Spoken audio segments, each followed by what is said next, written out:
मराठी चित्रपटाच्या इतिहासात पहिल्यांदाच येणारी ही ईस्टमन कलर लव्ह स्टोरी काही आगळा वेगळा करिश्मा करणार असं दिसतंय। उगीच अतिशयोक्ती नाही पण खरंच चित्रपटाचे ट्रेलर पाहिले की असंच काहीसं आपण सर्वच जण ठासून सांगत आहोत। चित्रपटाचे जिंदगी जिंदगी हे गाणं म्हणा किंवा आता नुकतंच रिलीज झालेलं टिक टिक हे गाणं म्हणा, तुम्हाला प्रत्येक गाणं नक्की वेड लावेल। जिंदगी जिंदगी हे सेलिब्रिटींनी गायलेलं प्रमोशनल गाणं ज्याच्या 4 ओळींसाठी चक्क 4 लाख रुपये मोजलेत। या गाण्याने YouTube वर जवळजवळ 60,000हून अधिक रसिक प्रेक्षक मिळवले।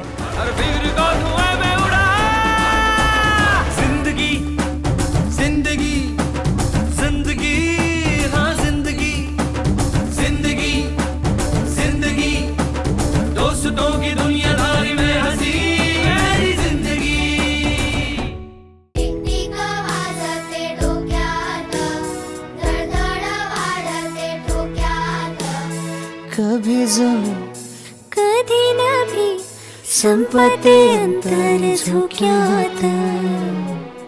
आणि आता प्रदर्शित झालेलं टिक टिक वाजते डोक्यात हे गाणं तुमच्या भोवती एक सुंदर रोमॅन्टिक वातावरण तयार करते। शिवाय हे गाणं सोनू निगमने गायलंय, त्यामुळे साहजिकच त्यातला रोमॅन्स आणखी बहरलाय। त्यानंतर आणखी एक गाणं रिलीज झालंय ते म्हणजे यारा यारा। या गाण्याची ओळख होते ती एका सिग्नेचर ट्यून मधून। ही धून तुमच्या डोक्यात घर करून राहील। अगदी बॉलिवूडच्या मॉडर्न गाण्यांप्रमाणे या गाण्यालाही ताल धरायला लावणारे बीट्स आहेत।